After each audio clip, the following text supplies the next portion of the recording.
mis amigas y amigos de las redes sociales. Bueno, en esta tercera entrega, continuando con el libro 50 años, 50 años en una Cuba que algunos añoran, otros no quieren ni recordar, y los más desconocen. Estaremos entonces esta tercera parte leyendo de manera resumida artículos de la segunda parte del libro, que trata cómo se vivía y sobrevivía en aquella república neocolonial. Dice el articulista Oscar Pino Santos, ¿no?, que en esta pequeña introducción para la primera parte, los para algunos dorados años 50 tenían también su cara menos rutilante y en verdad dramática. Las páginas que siguen revelan esta última faceta, exponiendo las reales condiciones de vida del pueblo cubano, tanto en los centros urbanos como en el campo. Asimismo, un reportaje expone las cifras por vez primera publicadas en el país sobre los impresionantes niveles de desempleo íncidos en aquella economía dependiente y subdesarrollada. Y comenzamos con un artículo publicado el 6 de noviembre del año 1955 que tiene nada más y nada menos el título: El nivel de vida del pueblo cubano es hoy peor que a principios de la República. Y recuerden, se escribió en 1955. Entonces, ¿cómo es posible que los adoradores y soñadores de esa Cuba neocolonial nos digan las mentiras en la cara y lo ponen en las redes sociales con fotos muy bellas de una Cuba que añoran porque abundaba en riqueza? Gente que no la vivieron, que están metiéndonos las mentiras así a la cara, los descarados. Y sin embargo, artículos escritos en la revista Carteles, publicación cubana que se vendía en aquella época, era una de las más importantes junto con la revista Bohemia, pues en 1955, el 6 de noviembre, un gran artículo: el nivel de vida del pueblo cubano es hoy peor que a principios de la República, cuando estos mentirosos y manipuladores de la historia y de la verdad histórica nos dicen que la década del 50 fue la década de oro de la República, de aquella República neocolonial, capitalista, dependiente.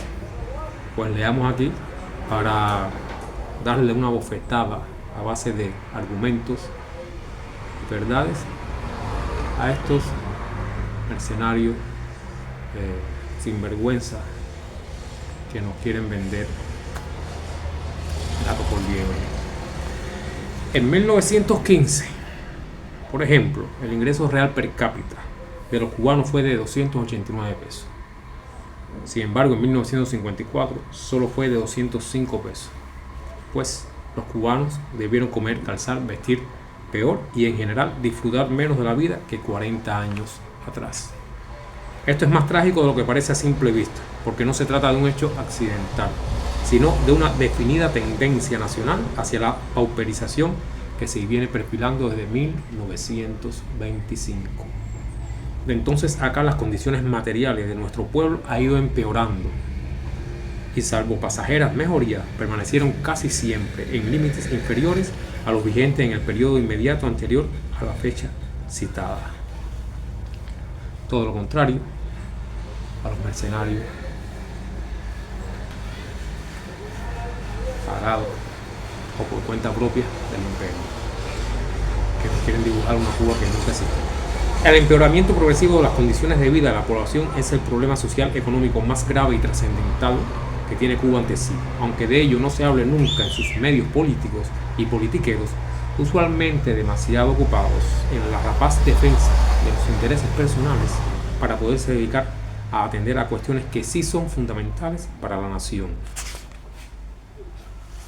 Dice, muy importante para el párrafo que viene aquí, porque para exponer esa Cuba bella de prosperidad para todos, nos pintan los carros, índices económicos alterados y falsamente manipulado, dice. Tampoco debe conducir a confusiones el auge de una serie de índices económicos de los que superficialmente se utilizan para demostrar la existencia de un alto nivel de vida. Que haya aumentado el número de automóviles circulantes en las ciudades, o el de residencias y casas de apartamentos, o el que se haya introducido la televisión en el país, no quiere decir que el nivel de vida general en este haya mejorado. Escrito en 1955, no después del triunfo de la revolución. Cuba tiene más de 6 millones de habitantes y el real o supuesto progreso de unas cuantas decenas de miles no puede interpretarse como el de la totalidad. Además, la propensión a invertir en ciertos renglones como los mencionados no siempre está justificada por los ingresos correspondientes y a la larga tenderá a agravar la situación económica. Entonces también será evidente que muchos de esos gastos se efectuaron a expensas de otros más necesarios. El retroceso en el nivel de vida de Cuba se explica porque su población ha ido creciendo, en tanto que su economía se ha quedado atrás, estancada, rezagada, sujeta en las mallas de una estructura que le impide progresar. Y una explicación de crecimiento demográfico que ha ido aumentando, sin embargo la economía se mantiene estancada, largo, dice. En otras palabras, dice, continúa, se reduce el nivel de vida por razón de la crisis estructural de la economía sufrida por Cuba y aún no superada totalmente por una nueva y adecuada estructura de la economía nacional, puede apreciarse una cierta tendencia al retroceso en el nivel general de vida del país, es decir, en la cuantía de los ingresos reales per cápita. Esto último, por un estudioso de la economía cubana, Julián Alienes, profesor Julián Alienes, así lo describe Oscar Pino Santos. En otras palabras, la contracción progresiva que está experimentando el nivel de vida del pueblo cubano solo puede ser detenida, invertida en un proceso de elevación del bienestar general, transformando la actual estructura económica nacional. Tal parecía que precisamente lo que hacía falta era el triunfo de la Revolución Cubana, el cambio que generaría el aumento de la calidad de vida del cubano, y que como tal así fue. Sí. Datos del censo de 1953 está en el mismo artículo que le estoy leyendo y que ya estamos terminando. El censo del año 53 reflejó 5.828.000 habitantes. El censo ha probado que la población ha aumentado hasta colocarse en los 6 millones de habitantes, 5.829.000. En la fecha de su realización, cifras redondas. Pero en cambio no dice palabra de la evidente reducción en el nivel de vida de esa población. Lamentablemente el enfoque que da al problema del desempleo es superficial y erróneo. Según el censo del 53, por ejemplo, solamente había en el momento de confeccionarse el mismo 173.800 personas que buscaban trabajo. Pero ¿reflejan estas cifras las reales de desempleo en el país? Es evidente que no. ¿Cómo se explica entonces el supuesto error técnico del censo? Muy sencillo. El censo se realizó en los momentos que el desempleo en Cuba era más bajo, es decir, últimos días de enero y febrero. Por supuesto, cuando se estaba haciendo la zafra azucarera, no lo hicieron en tiempo muerto. Si se toman los datos 5 meses después, a los 173.000 personas hubiera habido que añadirle cerca de 400.000. En segundo término, el censo supone como fuera, escuchen esto, como fuera de la fuerza de trabajo, es decir, no iban a salir como desempleados, como no considerables desde el punto de vista de la demanda de empleo, 1.376.672 mujeres que declararon ocuparse en las labores domésticas. No había que ser muy sabio, ni ingeniero, ni economista para darse cuenta que esto era una mentira. Que 1.376.000 mujeres no desearían estar trabajando en esa Cuba neocolonial no desearían haber sido ingeniera, licenciada, profesora, técnica. No, tenían que esperar, por supuesto, como ocurrió, al triunfo de la Revolución Cubana. Pero bueno, sí, estamos en el año 1955, la época dorada, según los mercenarios estos, de una Cuba espléndida, llena de riqueza para todos. Y sin embargo, esa ficción, esa mentira burda, manipulando la realidad, se desbarata aquí cuando vemos que el censo no tuvo en cuenta más de 1 millón de mujeres. La verdad es que un altísimo porcentaje femenino se ocupa en tales labores domésticas por la sencilla razón de que no tiene chance de trabajar en la calle. ¿Cuántas de ellas no aceptarían un trabajo si se les ofreciera? Posiblemente cientos de miles, por supuesto. Se demostró cuando triunfó la revolución. No, en modo alguno se les puede considerar fuera de la fuerza de trabajo. Mucho menos hoy que el porcentaje de mujeres dentro de la población general ha crecido y con él el número de las que desean trabajar. Después, otro artículo titulado El nivel de vida del pueblo cubano, escrito, ya aquí sí triunfó la revolución, pero hacía solamente 3 meses. 13 de abril del año 1959. El nivel de vida del pueblo cubano se aparea con el más bajo de cualquier otro país del mundo. Cuba no está reflejada en los rascacielos ni en las residencias ni en las avenidas de lujo de La Habana. Y más allá de los paisajes que románticamente muestran las postales turísticas, como hoy nos muestran los descarados mercenarios en las redes sociales, para demostrar que la Cuba antes de la revolución era una dicha. Totalmente mentira, ¿no? Y más allá de los paisajes que románticamente muestran las postales turísticas, hay millones de seres postrados en la más ominosa de las miserias.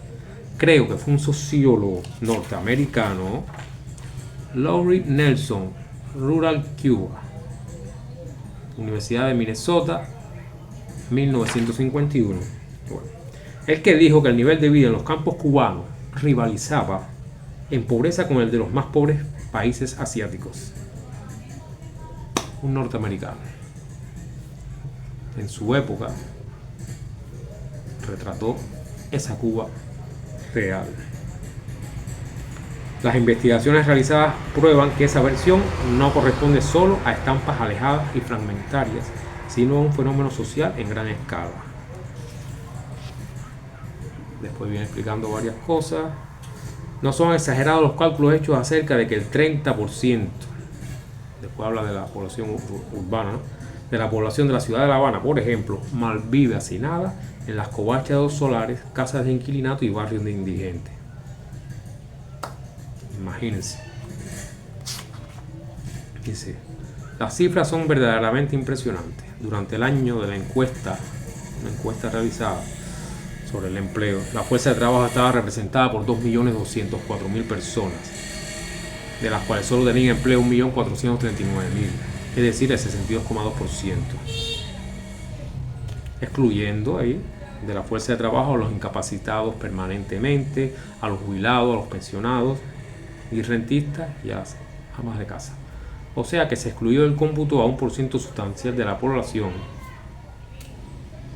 las citadas amas de casa, que ya lo vimos anteriormente, más de 1 millón, que realiza labores domésticas en su propio hogar, en parte porque así lo desean, pero en parte también porque no han encontrado empleo fuera o porque han perdido la esperanza de encontrarlo. La otra aclaración es que dentro del 1,4 millón de personas empleadas, no menos del 62,2%, fíjense bien, percibió por su trabajo menos de 75 pesos mensuales. En otras palabras, se trata de una población empleada, pero subretribuida, lo que representa una forma de la desocupación. Siguiendo el análisis del cuadro, encontramos que no menos de 361.000 personas, 16,4% de la fuerza de trabajo, se encontraban totalmente desocupadas, que 223.000 personas se encontraban parcialmente ocupadas, trabajando menos de 40 horas a la semana, y la mayor parte, 150.000 personas, menos de 30 horas. y que unas 154.000 trabajaban sin percibir remuneración. Sumando, encontramos 738.000 cubanos, o el 33,4% de la fuerza de trabajo, en condiciones de desempleo o subempleo. Artículo escrito en abril del año 59 estaba reflejando la realidad de la Cuba neocolonial, no del salto que haría la revolución en pocos años. Bueno, otro artículo, el dramático problema de la vivienda popular. 18 de marzo de 1956. Dice aquí que durante los últimos 10 años se han invertido en Cuba cientos de millones de pesos en la construcción de edificios. Se estima que la tercera parte de las casas y apartamentos existentes en la actualidad en toda Cuba han sido levantadas en ese periodo de tiempo. Ahora bien, ¿quiere todo ello decir que se ha resuelto o que está en vías de solución el dramático problema de la falta de viviendas adecuadas y económicas para la clase pobre y media de nuestra población? Parece indudable que no. El auge reciente de las construcciones solamente han favorecido, y relativamente como luego veremos, a ciertas capas sociales. Es cierto, por ejemplo, que se han construido en estos últimos 10 años muchas casas y edificios de apartamentos, pero estas edificaciones en cuantía superior a un 60%, ¿dónde era? En La Habana. ¿Y qué porción de beneficio, por tanto, han recibido las ciudades del interior de la República? ¿Cuál es la población rural? Dice: ¿cree usted que en Cuba hemos avanzado en la solución del problema de la vivienda popular?, le preguntó un reportero de Carteles, la revista para la cual trabajaba Oscar Pinozán, autor de estos artículos. Le preguntó un reportero de Carteles a un distinguido arquitecto para una entrevista que aparece en este mismo número. La respuesta fue muy sencilla pero realista. En Cuba hemos avanzado en la construcción de residencias para la clase adinerada, pero en cambio en la construcción de viviendas para la clase media, y más aún para los trabajadores y los campesinos, hemos adelantado poco. Un problema nacional. Lo de la vivienda, como hemos dicho, es un problema nacional. Considérese, si no, el trágico contenido de estas cifras oficiales. Cifras oficiales de 1956. O bueno, de años atrás. El 28% de la vivienda tiene piso de tierra y techo de guano. El 23%, todo esto en por ciento, no tiene inodoro ni letrina. El 55% carece de baño o ducha. El 40% se alumbra con quinqué de luz brillante. Apagón total, los 364 días del año, todos los años. Ellos no tenían problema con la luz eléctrica porque no tenían luz. En esa Cuba llena de riquezas. La gran mentira que nos quieren vender estos HP. El 75% no dispone de refrigerador, ni siquiera de una modesta nevera.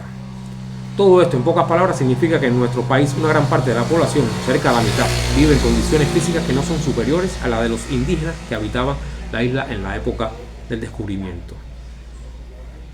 Las condiciones sanitarias se hallan así, al mismo primitivo nivel, según se desprende de las estadísticas expuestas más arriba. Bueno, en el campo la cosa es peor. 63,4% de las viviendas en nuestros campos están constituidos por chozas de guano y piso de tierra. El 85% carece de servicio de agua corriente. Ahí no hay problema tampoco con el agua.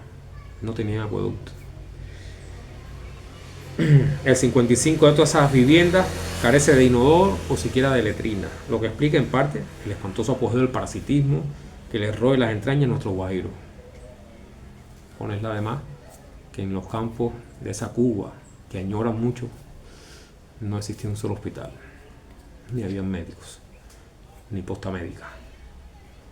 De luz eléctrica ni hablar.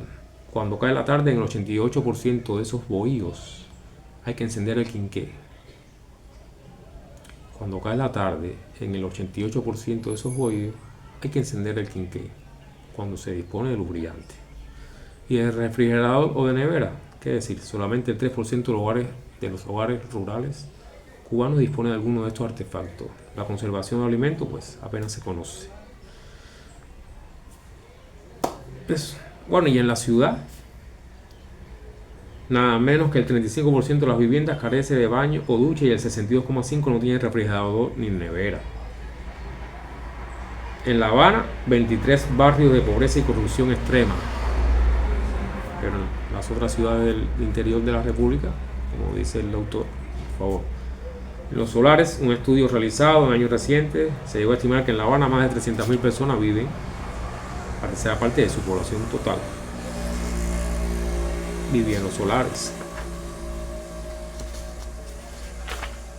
Bueno, esto es, ya terminamos ese artículo y vamos a otro, estructura del campo cubano. 16 de marzo de 1958, aquí se habla, los datos que él expone ahí, que se repite, ya lo había dicho antes, fueron realizados la agrupación católica universitaria, y así lo dice, terminó hace varias semanas su encuesta sobre el nivel de vida del trabajador agrícola cubano. Hay datos aquí que se repiten, que no lo voy a repetir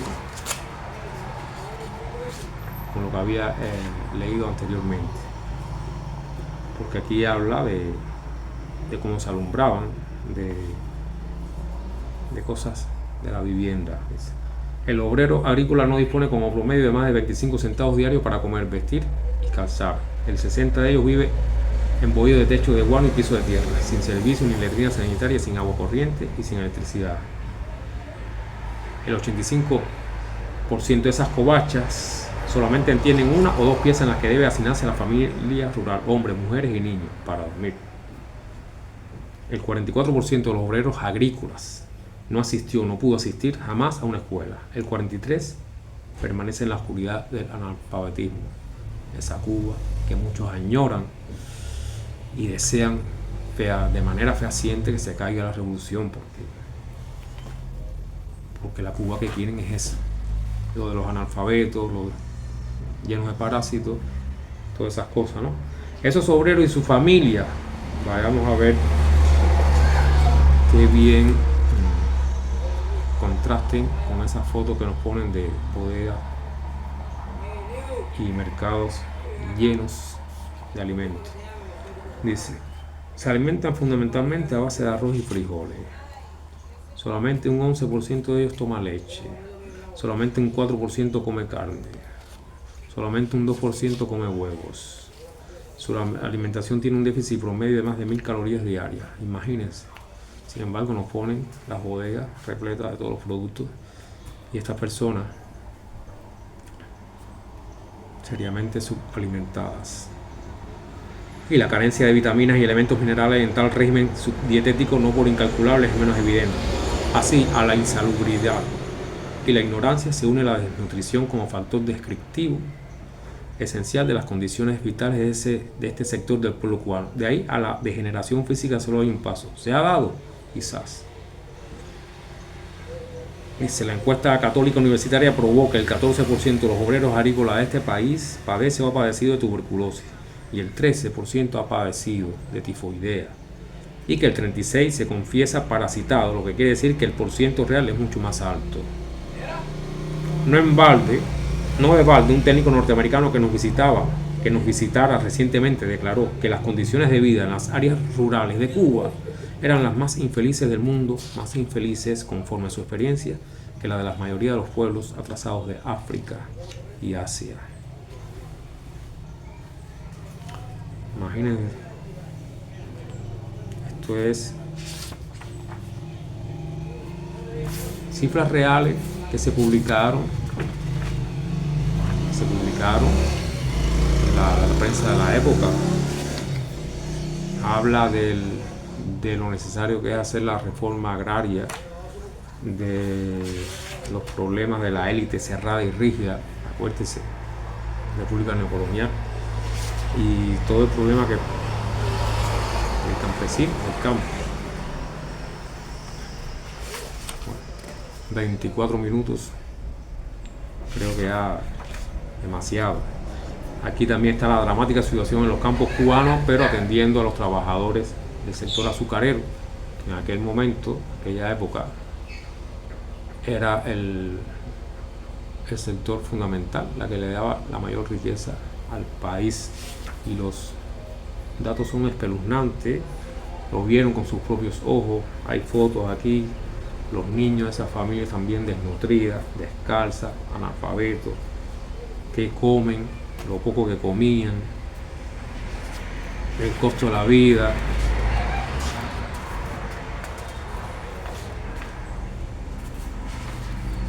Nada, esto era.